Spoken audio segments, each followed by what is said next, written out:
ഇന്ന് നമുക്കുണ്ടല്ലോ ചെറുപഴം വെച്ചിട്ട് നല്ല അടിപൊളി കേക്ക് അങ്ങ് റെഡിയാക്കിയാലോ.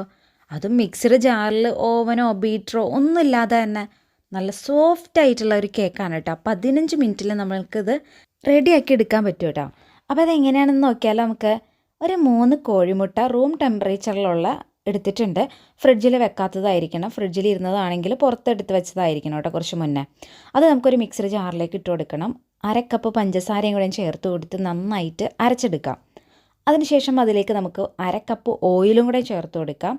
അതുപോലെ വാനില എസൻസ് ഒരു 1/2 ടീസ്പൂണോളം ചേർത്ത് കൊടുക്കാം കേട്ടോ. ഫ്ലേവറിന് വേണ്ടിയിട്ട് നമ്മൾ വാനില എസൻസ് ആണ് ചേർത്തിട്ടുള്ളത്. വേറെ ഏതെങ്കിലും ഫ്ലേവർ വേണമെന്നുണ്ടെങ്കിൽ അങ്ങനെ ചെയ്യാം. പക്ഷേ കുറച്ചുകൂടി ബെറ്റർ ഇതാണ് കേട്ടോ. നന്നായിട്ട് അരച്ചെടുത്തതിന് ശേഷം നമുക്കിതൊരു ബൗളിലേക്ക് ഒഴിച്ചു കൊടുക്കാം കേട്ടോ. ഇനി ഇതിലേക്ക് നമുക്ക് മൈദയാണ് ആവശ്യമായിട്ടുള്ളത്. ഹെൽത്തി ആവണമെന്നുണ്ടെങ്കിൽ നിങ്ങൾക്ക് മൈദ ഒഴിവാക്കിയിട്ട് ഗോതമ്പ് പൊടിയൊക്കെ ചേർക്കാം. 1 കപ്പ് മൈദ ഞാൻ ചേർത്തിട്ടുണ്ട്. അത് നമുക്ക് കുറേശ്ശെ വേണം ചേർത്ത് കൊടുക്കാനായിട്ട് കേട്ടോ. പിന്നെ ആ ഒരു മുട്ടയുടെ മിക്സിനനുസരിച്ചിട്ട് കുറച്ച് മൈദയുടെ വ്യത്യാസങ്ങൾ അങ്ങോട്ടും ഇങ്ങോട്ടൊക്കെ വരാം കേട്ടോ. അപ്പോൾ നിങ്ങൾ ചേർത്ത് കൊടുക്കുമ്പോൾ നിങ്ങൾക്ക് മനസ്സിലാവും അത്. ബേക്കിംഗ് സോഡ ഒരു 1/2 ടേബിൾ സ്പൂണോളം ചേർത്ത് കൊടുത്തിട്ടുണ്ട്.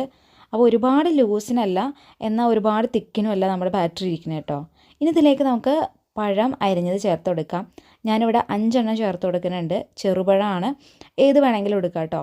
ഞാലിപ്പൂവനോ പൂവനോ റോബസ്റ്റയോ ഏത് വേണമെങ്കിലും നമുക്ക് എടുക്കാം. അത് ചെറുതായിട്ട് കട്ട് ചെയ്തിട്ടാണ് അതിലേക്ക് ചേർക്കണം. അരച്ചിട്ടൊന്നും അല്ല കേട്ടോ ചേർക്കണേ. ഇനി നന്നായിട്ട് മിക്സ് ചെയ്ത് കൊടുക്കാം കേട്ടോ. ഇനി നമ്മൾ ഏത് പാത്രത്തിലാണോ കേക്ക് ഉണ്ടാക്കുന്നത് അതിൽ നമുക്ക് ഗീ ഒഴിച്ചു കൊടുത്ത് 2 ടേബിൾ സ്പൂണോളം ഗീ ഒഴിച്ചു കൊടുത്ത് നന്നായിട്ട് പുരട്ടിയെടുക്കാം കേട്ടോ അതിൻ്റെ ചുറ്റിനും. അപ്പോൾ ഞാനിവിടെ നോൺ സ്റ്റിക്ക് പാനാണ് എടുത്തിട്ടുള്ളത്. നല്ല അടി കട്ടിയുള്ള പാത്രമായിരിക്കണം എടുക്കേണ്ടത്. അതുപോലെ തന്നെ ഗീ 2 ടേബിൾ സ്പൂൺ അതിലധികമോ ചേർക്കാം. കാരണം അടി പിടിക്കാതിരിക്കാനായിട്ട്. അല്ലെങ്കിൽ ബട്ടർ പേപ്പർ ആണെങ്കിലും വെച്ച് കൊടുത്തേച്ചാൽ നമുക്ക് അടി പിടിക്കാതെ കിട്ടും കേട്ടോ. അപ്പോൾ ഒരു 15 മിനിറ്റോളം നമുക്കിത് കുക്ക് ചെയ്തെടുക്കാം. 15 മിനിറ്റിനുള്ളിൽ നമ്മളിത് പൊക്കി നോക്കേണ്ട ആവശ്യമില്ല. അപ്പോൾ നമ്മുടെ കേക്ക് അങ്ങ് താന്നു പോകും കേട്ടോ.